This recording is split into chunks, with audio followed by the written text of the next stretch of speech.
Alright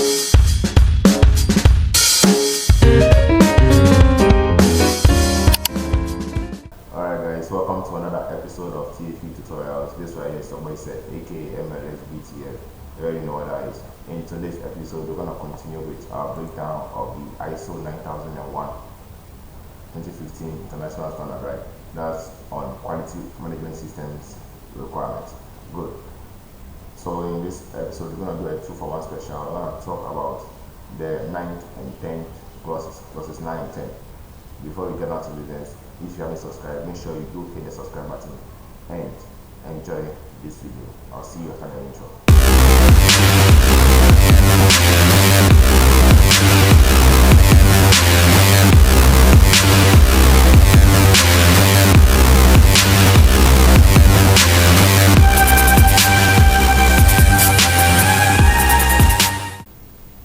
Alright guys, let's begin. And we'll start with clause 9, obviously. So clause 9 is on what? Performance evaluation, right? How do we evaluate performance? So we said our clause 9 is showing the organization what is required of it when it comes to performance evaluation. So performance evaluation has 3 sub-clauses. Right, there is 9.1, it is what? Monitoring, measurement, analysis, and evaluation. And then we move on for the next one, what? Internal audit. Talk about that. Audit and sales. Now 9.3, that's management review. So let's break each of these ones down. So under 9.1, that's what? Monitoring, measurement, analysis, and evaluation. Now from the bat, you can never out. Obviously, we cannot judge if something is good or bad without us monitoring that thing to see its progress, how it's faring along.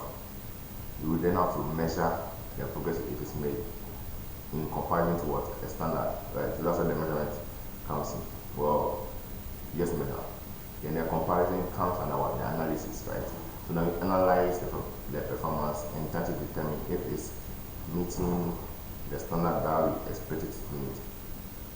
And then what? We evaluate it. Exactly. So under 9.1, which is what? The general, we have 9.1.1, 9.1 which is for monitoring, measurement, analysis, and evaluation. You have 9.1.1, that's general. You have 9.1.2, that's customer satisfaction. Then that will give us 9.1.3, analysis, or you can see analysis and evaluation, right? 9.1 has 3 further sub-clauses, right? So the first, general. So the organization shall determine, and the organization is required to determine the following things from A to D, right? From A to D here. So the organization and the general, clause of 9.1, this 9.1.1 is in that the organization shall determine what needs to be monitored and measured, right? What are we monitoring and measuring? The methods for monitoring, measurement, analysis, and evaluation needed to ensure valid results, right?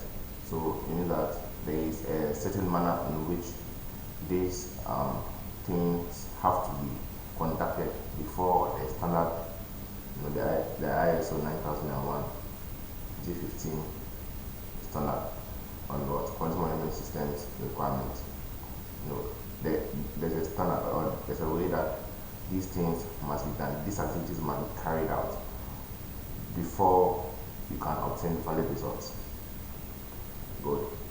And then see, when the monitoring and measuring shall be performed, right? So they also have to set the time. And the last one says, when the results from monitoring and measurement shall be analyzed and evaluated, right? So basically, you determine what activities to undertake, the manner in which they will take these activities in order to achieve valid results, and then they will do what? set the time for all those activities, right? So what are these activities? You see them in the heading of 9.1. Those activities is what they are doing under the general surplus. So they are monitoring, measurement, measuring, they are analyzing, and they are evaluating, right? And they have to determine what they are, what they are going to be performing those activities on, how they will be doing it, and when they will be doing it. Now, 9.1.1, the general surplus of 9.1 further requires that the organization shall evaluate the performance and effectiveness of the QMS, right? The organization shall retain appropriate documentation as evidence of results. That's pretty, simple, right?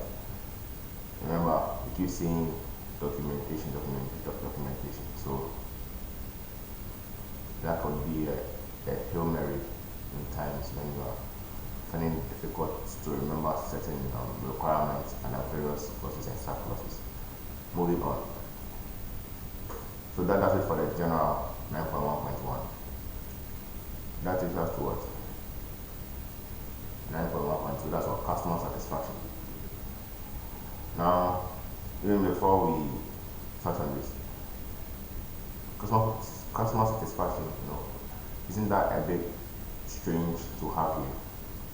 But then again, the whole purpose of this entire standard is to ensure quality, and quality is to what? Meet and exceed the expectation of our customers. So customer satisfaction being done properly means that this standard or the QMS of an organization has achieved its intended result. Good. And then 9.1.2, the organization shall monitor customers' perceptions of the degree to which their needs and expectations have been fulfilled. The organization shall determine the methods for obtaining, monitoring, and reviewing this information, right? As I was saying. So before we evaluate performance, before we measure, before we monitor, before we analyze, before we finally evaluate, you have to understand that the standard with which we are comparing it with must be set upon information derived from our customers, right? Customer focus. So the organization shall monitor those customers, right? Their perceptions of the degree to which their needs and expectations have been fulfilled, right? Because there are different perceptions of quality, there are different perceptions of requirements when it comes to customers, right? So when you are defining quality, there are various viewpoints. You have the value-based view, you have the user-based view, we have judgmental-based view, right? Basically, a manufacturing-based view and other things. And that points the fact that every kind of customer is satisfied based on different things, right? You don't just do things one way and evaluate it according to that single way and think that everything will go well. No, you must do thorough work, you must do more diligence before you can say that you can beat your chest with confidence and say that I have achieved so and so and I'm doing very well, right? Excellent. So a note here says that examples of monitoring customer perceptions can include customer service, customer feedback on delivered products and services, meetings with customers, market share analysis, compliments, warranty claims, and dealer reports. So this is how the organization can monitor their customers' perceptions of their products to determine whether or not they are satisfied. That's pretty simple. So let's move to the last clause on 9.1. So 9.1.3, analysis and evaluation. Right now that we have the new information from our customer satisfaction, we can now analyze the performance that we have monitored and measured. So under 9.1.3, it says that the organization shall analyze and evaluate appropriate data and information arising from monitoring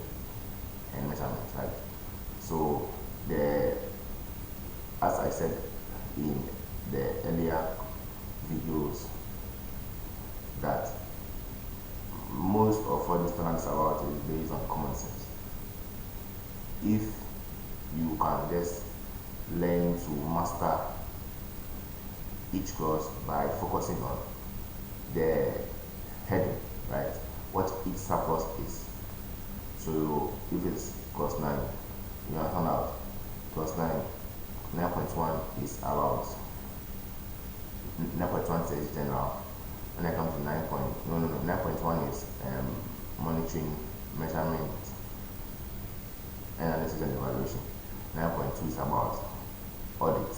9.3 is that I think of internal audit. 9.3 is about management review. Now you have to also go further out. Okay, so under 9.1 there are 3 further subclasses, and then we have 9.1 which is general. You have 9.1.1 which is general, and we have customer satisfaction, and then we have analysis and evaluation. So 9.1, that one is saying that you have to monitor, measure, analyze, and evaluate the results. And then 9.1.2 says that you must know how customers perceive our product and how they perceive their expectations being met, right? How they perceive their needs being, like how they perceive their satisfaction basically. And the last one is that the measured result that we have, the result that we monitored and we measured, we must now analyze and evaluate it. You see, when you are able to connect the dots like this, it makes sense for you, and you can even treat it like a story you are telling. So when you are reading an audit question and you feel like, oh, it allows you to match the patterns, or this is talking about clause 6, we are talking about actions to address risk and opportunities. I'm seeing something like planning of changes to the KMS. I'm seeing something like all the 6.2 quality objectives and how to achieve them. Okay, so I think you are able to grab things faster. So we are all human beings, and chewing and foreigners, this ISO is not the best idea. You must just understand the content of each clause, understand that each clause is just telling you a story. Everything. It's like how your kids and our parents, or sometimes our grandparents, those elders in our homes, tell us all kinds of stories. Now those stories could be fictional, could be larger than life, could be created that this thing never happened. But it allows you to see that, oh no, this is the moral lesson behind it, right? So anytime you hear that story, okay, no, this is the moral lesson. So that's why I advise, just try and tell a story with it, have fun with it, and everything will be well with you in the system. So moving on. I didn't finish the 9.1.3. So analysis and evaluation, right? So the organization shall analyze and evaluate appropriate data and information arising from what? Monitoring and what? Measurement. So over here we see appropriate a lot. I think this is the second time I've seen it. So let's take note of that. Details matter. The results of analysis shall be used to evaluate. So now this subclause under 9.1 is turning down. Now, when you perform your analysis and you have your results, if the company is doing good or if it's doing bad, you are required as an organization, and that is international standard, to use set results to do the following, to evaluate the following, to evaluate a conformity of product and services, right? I think it's in the requirement. The degree of satisfaction. So after your customer surveys, you give your feedback and your stuff. The compliments that they gave you, were all compliments. Were some insults. You have to use it to evaluate the degree to which you have been able to satisfy your customers. The performance and effectiveness of the QMS system. If planning has been implemented effectively, right? The plan that we sometimes you can just have your plan. Sorry, so okay, tomorrow God I wake up, I'll do A, B, C, right? But then you wake up in the morning, then you see the call, and all of a sudden you have to rush to town, you have to go home, and you're going to do something, and then you're like, oh, where did the plan go, right? So you have to evaluate this and make sure that check if what you said you are doing, that what you said you do, if that is what you are doing, are you on course or have you deviated, right? He says what? The effectiveness of actions taken to address recent opportunities, right? The recent opportunities. How do you take an action? Like maybe you identify risks A and B, and you do actions B and C. So did action B and C properly mitigate that risk?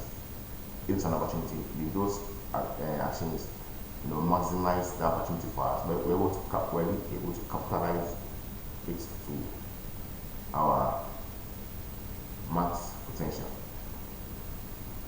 And F, the performance of external providers, the supply and stuff. How well are they doing? G says what? The need for improvement to the QMS. Note, methods to analyze can include statistical techniques, right? So you can use statistics to do your evaluation. That is a wrap for 9.1. 9.2 and 9.2 we have, sometimes to the subcourses here, they don't have what do you call it, topics next to them, so that it is 9.2.1 over here. You don't have anything written in bolding text next to it, like how you have 9.2 internal. So this one has no topic. So for these ones, you have to sit down and determine the topic. So let me do that with you. So 9.2.1. The organization shall conduct internal audits at planned intervals to provide information on whether the QMS A conforms to the organization's own requirements for its QMS, B, the requirements of this international standard. Right, so what topic can we do this? B, so before I get to the topic, B, is effectively implemented and maintained. So if the QMS, or whether the QMS is effectively implemented and maintained. So what do we put over here? Right, you can say, should we say the purpose of the internal audit? We can say the role or a function of the internal audit. So internal audit function, what is that, right?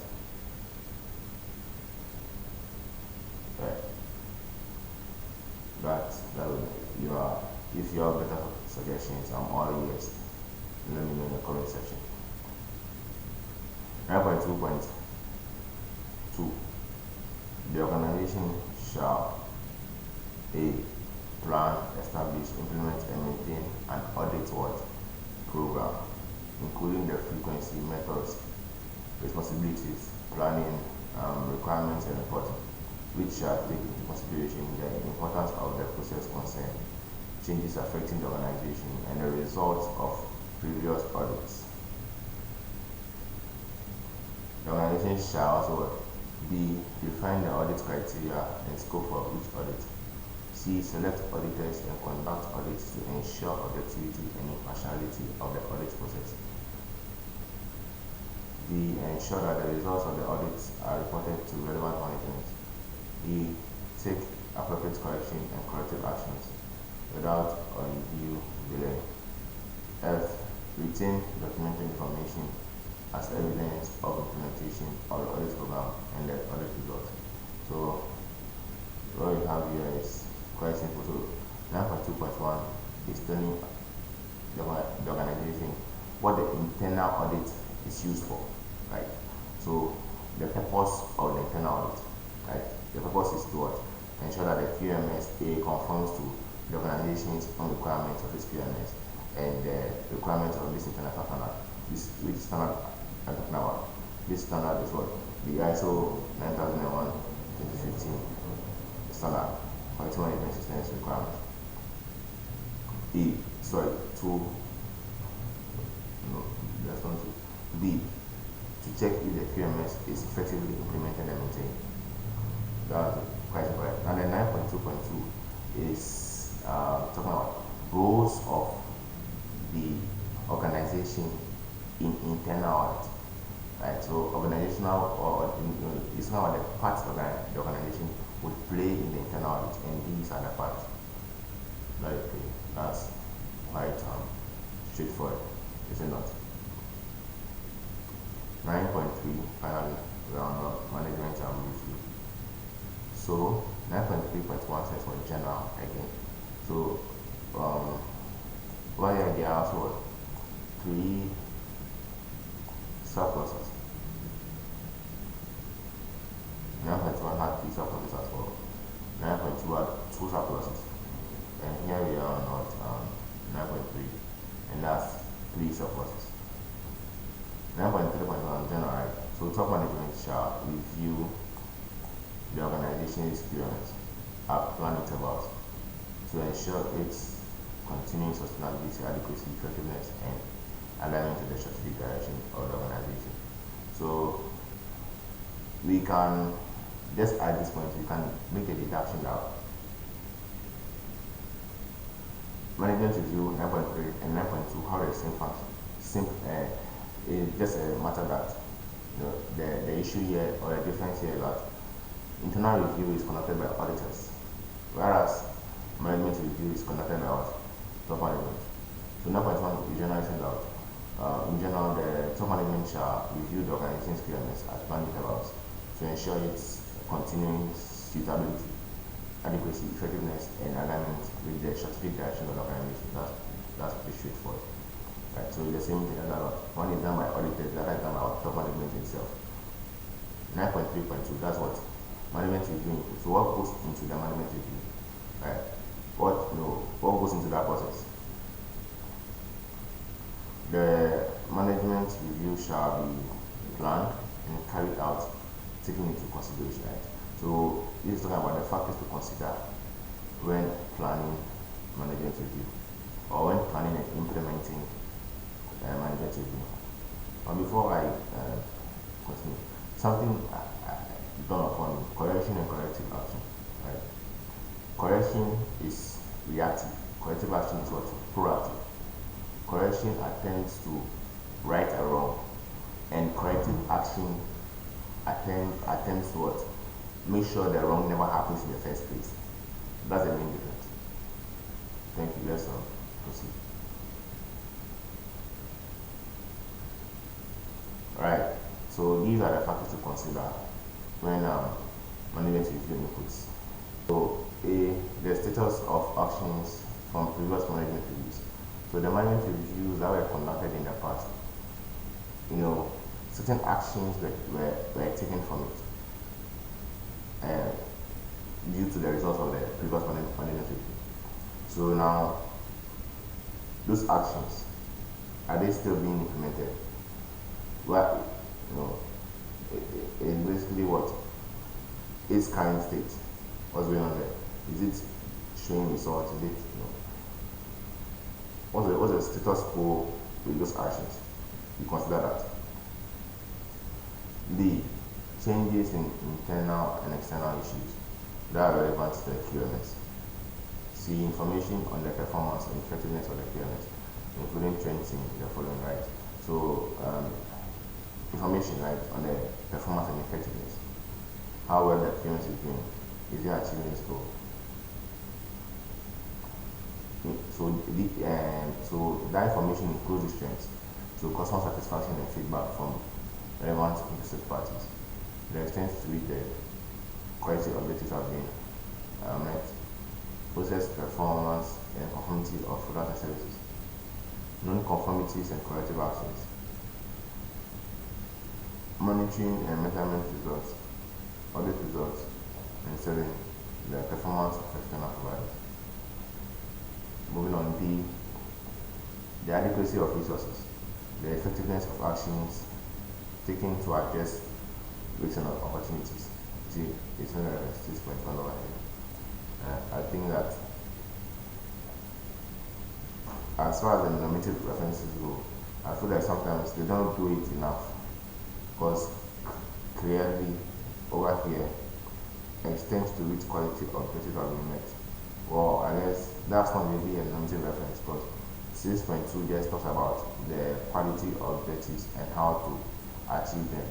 But I feel like, well, it's a bit different. Like, but this is talking to this is talking about the extent to which you have achieved. I think they could have referenced it 6.1, because this one says effectiveness of the actions taken to address risks and opportunities. 6.1. So the players put 6.2 right here. Anyways, I'm not the one who just standard right. So this is just a view of my adequacy of resources. I feel like they should have referenced 7.1. Don't. Yes, 7.1 resources, right? Under support. What else do you have here?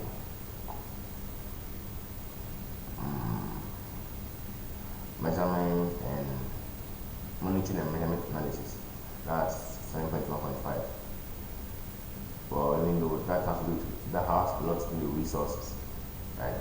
So maybe we can reference I think 9.2 mentions things like that, right? You know that would be 9.1 measuring money. So I don't know I don't know why they didn't do that, but there is clearly a link to that there. Opportunities for improvement, that comes in constant. So I mean, why haven't they referenced these things? But C is 6.1. So why didn't they write C 7.1? Wait, calm down. 7.1.5 or 9.1 or over here. Why didn't they write C 7.1? Let's carry on. 9.3.3 management. Oh, I didn't finish. Oh, I did. I think I did. 9.3.3 management review output. Right. So now I'm talking about the input, not about the output. So that the output of the management review shall include decisions and actions related to. Right. So now we plan and we implement the management review in 9.3.2. So afterwards, the management review outputs, right? After we have planned and implemented the management review, what should come for that? What should be the results of the management review? So the results of the management review shall include decisions and actions related to opportunities for improvement. B, any need for changes to the QMS. And C, resource needs, right? The organization shall retain documented information as evidence of the results of management review, as usual. So, right. So, let's break down this. Right. After top management conducts the management review, are there any opportunities for improvement? Can we do better? Is it a matter of, do we need to make changes to the machine that are using to implement quality? So should we make changes to the QMS? C, then the resource needs, right? What are the demands of this system that we are operating? Right? What are the things that we must do? Anyway, so then we'll get to that right after the break.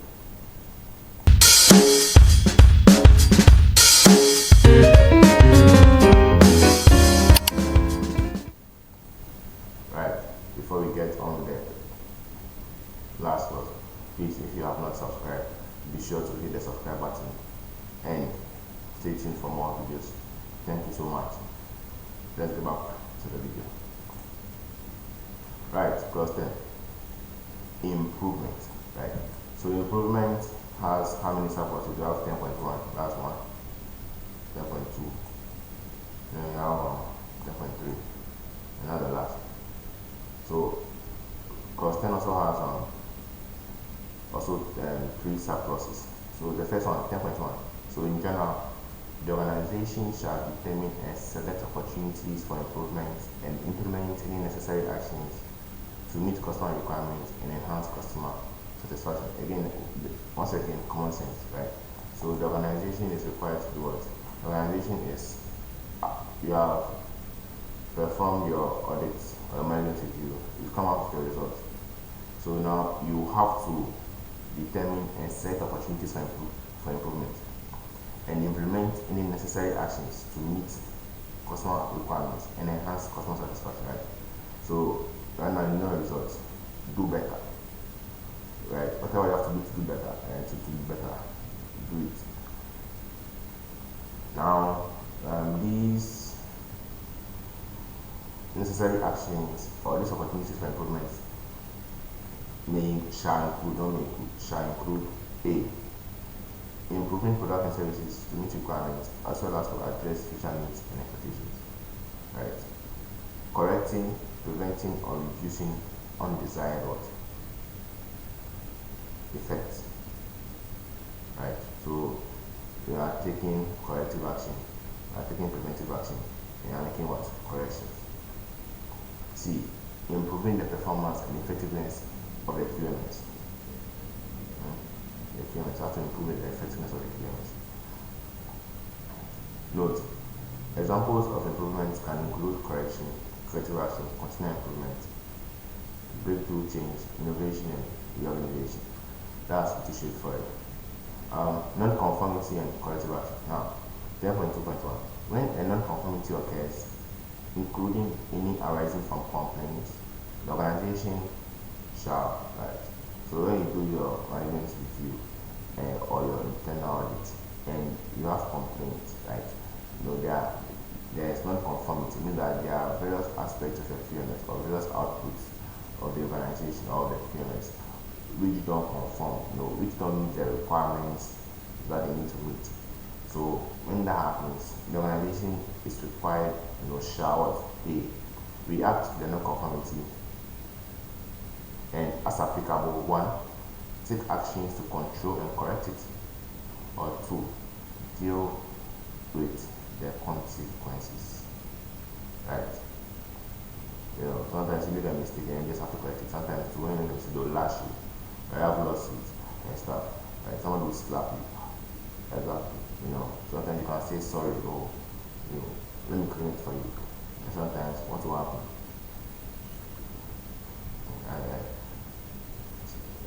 She does say, I'm not filming my right? They will film me for you. So something like that, basically. And B, right? The organization shall evaluate the need for action to eliminate the cause of a non-conformity in accordance, in order that it does not recur or occur elsewhere by 1, reviewing and analyzing the non-conformity, determining the cause of the non-conformity, and determining if similar non-conformities exist or could potentially occur. Right, I said something earlier about correction and corrective action. This is what? Correction. See here. This one, the B. The B aspect is what?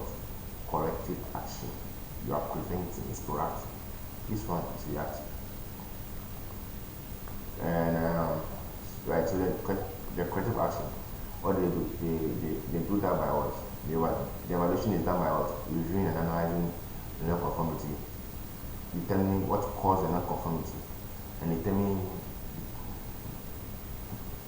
finding out if similar non-conformities exist or could potentially occur. So see, implement any action needed. The review the effectiveness of any corrective action taken. E, update risks and opportunities determined during planning, if necessary. Make changes to the QMS if necessary. Corrective actions shall be appropriate to the effects of the non-conformities encountered, right? So I called it an issue corrective action, right? So I think a few things can be further dedicated upon. See, sometimes review the effectiveness of any corrective action taken. So when you take action to prevent the occurrence or the non-conformity, you review it, right? You have to review what's going on, right? You are required to review it. The action that's what the PDCA cycle back again now. You plan, do, you check, and you act. The E says what? Update risk and opportunities. Determine, you implement. So maybe after you do your review and stuff, you realize that there are other risks and some other opportunities that we didn't take into account the first time. So we must integrate them into the current one and find out what actions we can take to address these risks and opportunities that have popped up from nowhere. Actually, from the non-conformities. It's not from nowhere, it's from somewhere. So 10.2.2, the organization shall retain documented information as evidence of what? A, the nature of the non-conformities and any subsequent actions taken. B, the results of any corrective action, right? So the corrective action that you take, the results, you have to document them, right? That's how you can review them. A, the nature of the non-conformities and any subsequent actions taken. Good. 10.3. Now that's what continual improvement. So before I carry on, continuous and continual, what is the difference? Now, continual is periodic. It's periodic, right?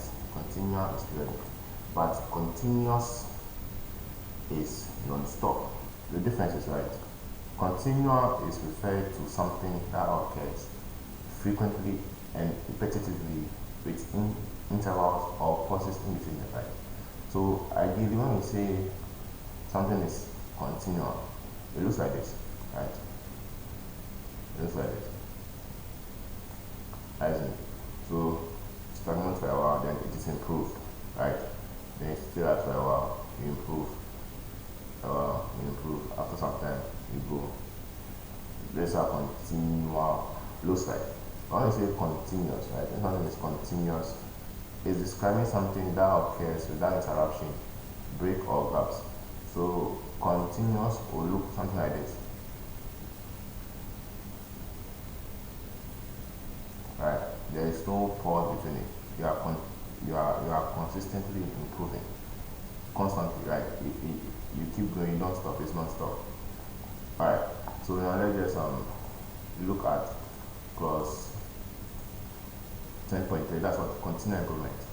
So first, the organization shall continually improve the suitability, adequacy, and effectiveness of the QMS, right? After they conduct their management review or their internal audit, the results from that, they have to use it to what? Continually improve the QMS. So continually here means what? It's periodic, right? It's not something that they can do non-stop. So periodic.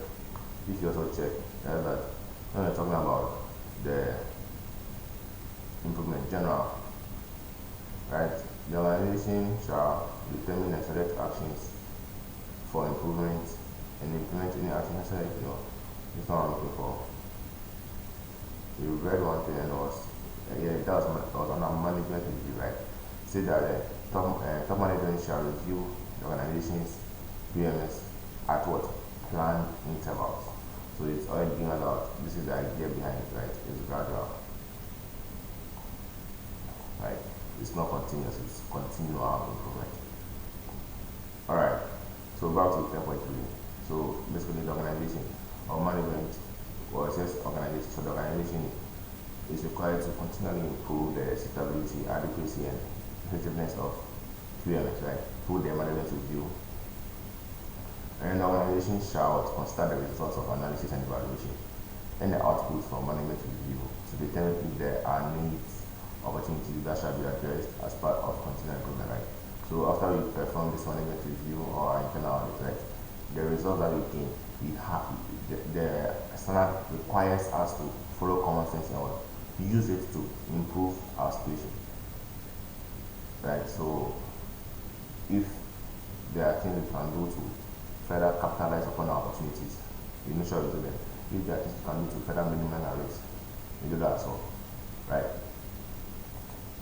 Thank you guys so much for joining me on this journey in the breakdown of the ISO 9001 2015 standard quality management systems requirements. Thank you so much. If you have not subscribed, please be sure to hit the subscribe button. Most of our viewers, as our stats show, are unsubscribed, and if you really appreciate what we're doing and you find it helpful, kindly support us and hit the like button, drop a comment, subscribe, share the video, and let's spread some knowledge together. Thank you so much. I'll see you in the next one. Goodbye.